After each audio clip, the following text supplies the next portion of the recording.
അമ്മ പറഞ്ഞതല്ല, ഞാനിങ്ങനെ യൂട്യൂബിൽ നോക്കിയിട്ടാണ് ചെയ്തത്. പക്ഷെ നമുക്ക് ചില സാധനങ്ങൾ നമ്മൾ ഉണ്ടാക്കുമ്പോൾ വീട്ടുകാർ പറയൂല്ലോ, അതായത് അത് കൃത്യസമയത്ത് തന്നെ തിള വരുമ്പോൾ തന്നെ ഓഫ് ചെയ്യണം, അല്ലെങ്കിൽ ചിലപ്പോൾ പറയും ആ ചൂടിൽ നിൽക്കുമ്പോൾ തന്നെ എന്തെങ്കിലും ആഡ് ചെയ്യണം, അല്ലെങ്കിൽ ചൂട് ആറിയിട്ട് ആഡ് ചെയ്യണം. അങ്ങനെ ചില പൊടിക്കൈകളുണ്ട്.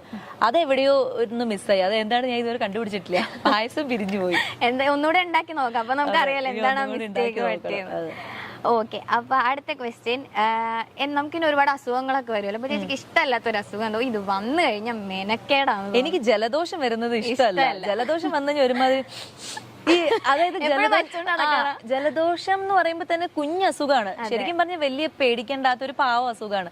പക്ഷെ അത് വന്നു കഴിഞ്ഞാൽ തന്നെ എവിടെയെങ്കിലും പോവാനാണെങ്കിലും എപ്പോഴും ഇങ്ങനെ അതൊരു വലിയ ഡിസ്റ്റർബൻസ് ആണ്. അതിൽ നല്ലത് പനി പിടിച്ച് എവിടെയെങ്കിലും കിടന്നു കഴിഞ്ഞാൽ കുഴപ്പമില്ല. ഇത് ജലദോഷം വരുമ്പോ വെച്ചാൽ നമ്മൾക്കാർക്കും ആരും റെസ്റ്റ് തരില്ല. ജലദോഷമല്ലേ, കുഴപ്പമില്ല, ഒരു ജോലി ചെയ്യേണ്ടി വരും, പോകുന്ന സ്ഥലത്തൊക്കെ പോകണം. പക്ഷെ പോകുമ്പോ ഇതാണ്, ഒന്നില്ലെങ്കിൽ ഇങ്ങനെ തുടച്ചോണ്ടിരിക്കുന്ന, അല്ലെങ്കിൽ വലിച്ചോണ്ടിരിക്കും. അതിലും നല്ലത് പനിയോ വല്ല സീരിയസ് അസുഖം വന്നു കഴിഞ്ഞാൽ മിണ്ടാതെ കിടക്കാം. ഓക്കെ, അടുത്ത ക്വസ്റ്റ്യൻ. നമ്മൾ ഈ കരോക്കെ ഒക്കെ ഇട്ടിട്ട് നമ്മൾ തന്നെ പാട്ടൊക്കെ പാടാറുണ്ടല്ലോ. ചേച്ചി അങ്ങനെ എന്തെങ്കിലുമൊക്കെ പാടാറുണ്ടോ? കരോക്കെ ഒക്കെ ഇട്ടിട്ട് തന്നെ ചുമ്മാ പാടിയൊക്കെ നോക്കാറുണ്ടോ? എന്തല്ലേ പാടാൻ നോക്കാറുണ്ട്. അതായത് എന്താ ഈ ചിത്ര ചേച്ചിയും അവരൊക്കെ പാടുന്ന പാട്ട് അതിന്റെ കൂടെയൊക്കെ പാടി നോക്കാറുണ്ട്. എങ്ങനെ സ്വയം എന്റെ പാട്ട് കൊള്ളാം അങ്ങനെയാണ്? അത് ആ സമയത്ത് നമുക്ക് തോന്നും നമ്മൾ നന്നായി പാടുന്നുണ്ടെന്ന്. അതെല്ലാവർക്കും തോന്നുന്ന കാര്യമാണ്. അവരുടെ കൂടെ പാടുന്നത് അത് ഓഫ് ചെയ്ത് കഴിയുമ്പോൾ നമുക്ക് മനസ്സിലാവും നമ്മൾ കുറെ പഠിക്കേണ്ടത്. റെക്കോർഡ് ചെയ്ത് നോക്കിയിട്ടുണ്ടോ? ഇല്ല, അങ്ങനെയൊന്നും ചെയ്തിട്ട് അത്ര റിസ്ക് ഞാൻ എടുക്കാറില്ല, ചുമ്മാ പാടും. ഓക്കെ, എന്തിനാണ് ചേച്ചി പൈസ കൂടുതൽ ചെലവാക്കാറ്? നമ്മള് പെൺകുട്ടികളാകുമ്പോ നമുക്ക് കുറെ സാധനങ്ങളൊക്കെ ഉണ്ടാവുമല്ലോ വാങ്ങാൻ. അതെ, പക്ഷെ ഞാൻ കൂടുതൽ പൈസ ചെലവാക്കുന്നത് എനിക്ക് ആക്സസറീസിനാണോ? ഇല്ല, എന്റെ അമ്മ എപ്പോഴും എന്റെ അടുത്ത് പറയുന്ന കാര്യമാണ്, ഒരു സാധനം ഞാൻ വാങ്ങിക്കില്ല. ഇപ്പൊ കമ്മല് മാലയൊക്കെ ആണെങ്കിലും അതിന്റെ കുറെ നാള് യൂസ് ചെയ്തിട്ട് അത് പൊട്ടിപ്പോവാണെങ്കിലേക്ക് അടുത്തത് മേടിക്കുള്ളൂ. അല്ലാണ്ട് ഒരെണ്ണം ഉള്ളപ്പോ തന്നെ കാണുന്നതെല്ലാം വാങ്ങിക്കുക, അല്ലെങ്കിൽ കോസ്മെറ്റിക്സ് ആയിക്കോട്ടെ, ഡ്രസ്സ് ആയിക്കോട്ടെ, ഇതൊന്നും ഞാൻ അങ്ങനെ ഓവറായിട്ട് അങ്ങനെ ഷോപ്പ് ചെയ്യാറില്ല. പക്ഷെ പൈസ കൂടുതൽ ചെലവാവുന്നുണ്ട്. അതെങ്ങനെയാന്ന് എനിക്കറിയില്ല. എനിക്ക് തോന്നുന്നു ഞാൻ കൂടുതലും ഇപ്പം എന്റെ കൂടെ യാത്രകളൊക്കെ പോകുമ്പോ, ഫാമിലിയൊക്കെ ആയിട്ട് പോകുമ്പോ അവർക്കൊക്കെ എന്തെങ്കിലുമൊക്കെ വാങ്ങിച്ചു കൊടുക്കുക. കൂടുതൽ ഫുഡ് എവിടെയെങ്കിലൊക്കെ റെസ്റ്റോറൻറ്റ്സ് ഒക്കെ പുതിയത് ഓപ്പൺ ആയി എന്ന് പറഞ്ഞാൽ ഞാനും എന്റെ കസിൻസ് ഒരു 6-5 ചേച്ചിയുടെ യൂട്യൂബ് ചാനൽ കാണുമ്പോഴേ അറിയാം അപ്പൊ ഒരു 8-9 ഗ്യാങ് ഉണ്ട് പിള്ളേര്. അവരെയും കൂട്ടിയിട്ട് ഞങ്ങള് ഇതുപോലെ ട്രാവൽ ചെയ്യുക, ഫുഡ് കഴിക്കാൻ പോവുക. അപ്പോഴൊക്കെ ആയിരിക്കും ചെലവ്. ഒരുപാട് കസിൻസ് ഒക്കെ ഉണ്ട്.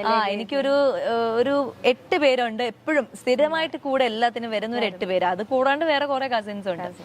അങ്ങനെയാണെന്ന് തോന്നുന്നു. അല്ലാണ്ട് ഞാൻ കൂടുതലും എന്റേതായിട്ടുള്ള ഇപ്പൊ ഡ്രസ്സ്, ലിപ്സ്റ്റിക്, കോസ്മെറ്റിക്സ് അല്ലെങ്കിൽ ആക്സസറീസ് ഒന്നും വാങ്ങിക്കാനായിട്ട് ഇതുവരെ അങ്ങനെ വലിയ പൈസ ഞാൻ ചെലവാക്കില്ല. ഈവൻ ബ്രാൻഡഡ് സാധനം തന്നെ ഞാൻ വാങ്ങിക്കുന്നത് വളരെ അപൂർവങ്ങളിൽ അപൂർവമാണ്. ആരെങ്കിലും ഒക്കെ എന്തെങ്കിലുമൊക്കെ വഴി കൊളാബൊക്കെ തരുമ്പോഴാണ് ബ്രാൻഡഡ് സാധനങ്ങൾ തന്നെ വാങ്ങിക്കുന്നത്. അല്ലാണ്ട് ഞാൻ അത്യാവശ്യം കൊളാബ് വഴി തന്നെ നമുക്ക് ഒരുപാട് വരുന്നുണ്ട്. അത് മാത്രല്ല, ബ്രാൻഡഡ് ഒക്കെ അങ്ങനെ ഞാൻ ഭയങ്കര ബ്രാൻഡ് കോൺഷ്യസ് അല്ല. എന്റെ ഇത് ഇങ്ങനെ ആയിരിക്കണം. എന്റെ ഫോണ് തന്നെ ഞാൻ ഇതുവരെ മാറ്റിയിട്ടില്ല. 5 വർഷമായി.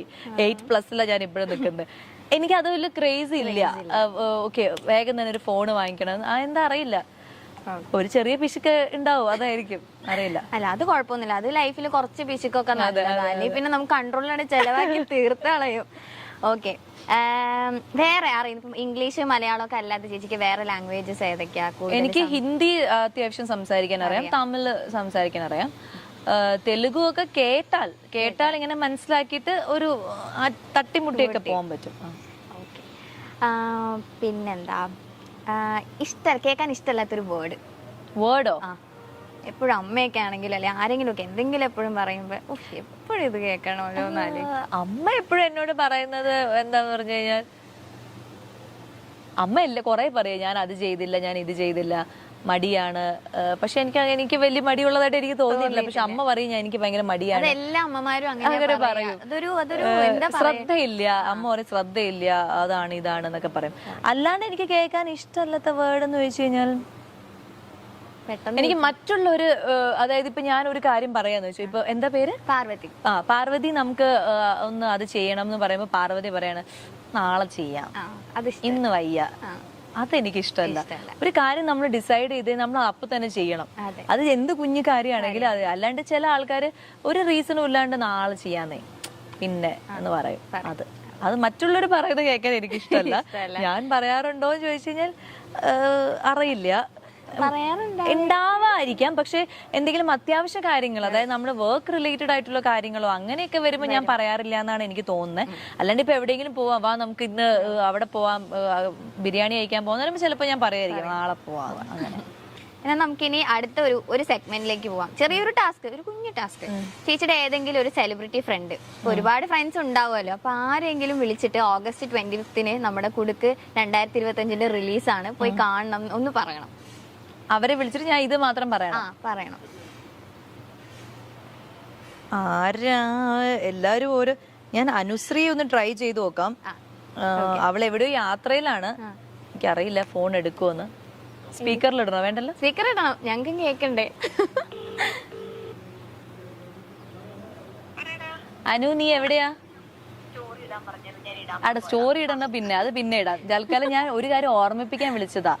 ഈ August 25 മറ്റേ കുടുക്ക് 25 സിനിമ 2025 സിനിമ റിലീസാണ്. അപ്പൊ നീ ആ സമയത്ത് ഇപ്പൊ നാട്ടിലില്ലല്ലോ നീ? വന്നോ? ആണോ? എന്നാ നീ ആ സിനിമ 25 അപ്പൊ അത് ഇറങ്ങുമ്പോ എപ്പോഴെങ്കിലും സമയം കിട്ടുമ്പോ കാണണം കേട്ടോ.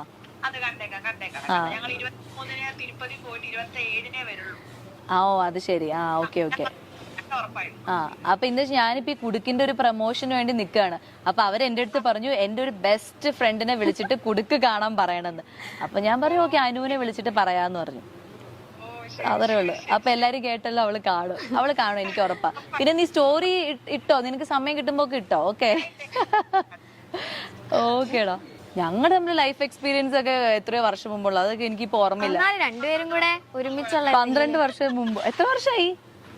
12 വർഷമായോ? ഈശ്വര ഞാൻ അറിഞ്ഞില്ലല്ലോ. അതെ ശരിയാ. അത്രയും വർഷത്തെ ഇത്രയും വർഷത്തെ ഫ്രണ്ട്ഷിപ്പ് അല്ലേ? അപ്പൊ എന്തെങ്കിലും രണ്ടുപേരും കൂടെ ഒപ്പിച്ച് എന്തെങ്കിലും, അല്ലെങ്കിൽ രണ്ടുപേരും അങ്ങനെ ഒപ്പിക്കാറൊന്നുമില്ല. ഞങ്ങൾ നല്ല കുട്ടികളായിരുന്നു. ഞങ്ങൾ രാത്രി മസാല ദോശ കഴിക്കാൻ, എന്നെ രാത്രി മസാല ദോശ കഴിക്കാൻ കൊണ്ടുപോയത് ആദ്യമായിട്ട് ഇവളാണ്. ബാക്കിയൊക്കെ ഞാൻ രാവിലെ മസാല ദോശ കഴിക്കാറുള്ളൂ. അനുവാണ് എന്നെ രാത്രി കൊണ്ടുപോയത്. അല്ലേ? അതെന്താണ് ആ ഒരു മസാല ദോശ രാത്രി കഴിക്കാണ്ടായ സാഹചര്യം? അത് സ്ഥിരം തട്ടുകട എന്ന് പറഞ്ഞാൽ അനു എപ്പോഴും തട്ടുകട എക്സ്പീരിയൻസ് പറയും. തട്ടുകട അത് കിട്ടും ഇത് കിട്ടും. ഞാൻ പക്ഷെ അത് എക്സ്പീരിയൻസ് ചെയ്തിട്ടുണ്ടായിരുന്നില്ല.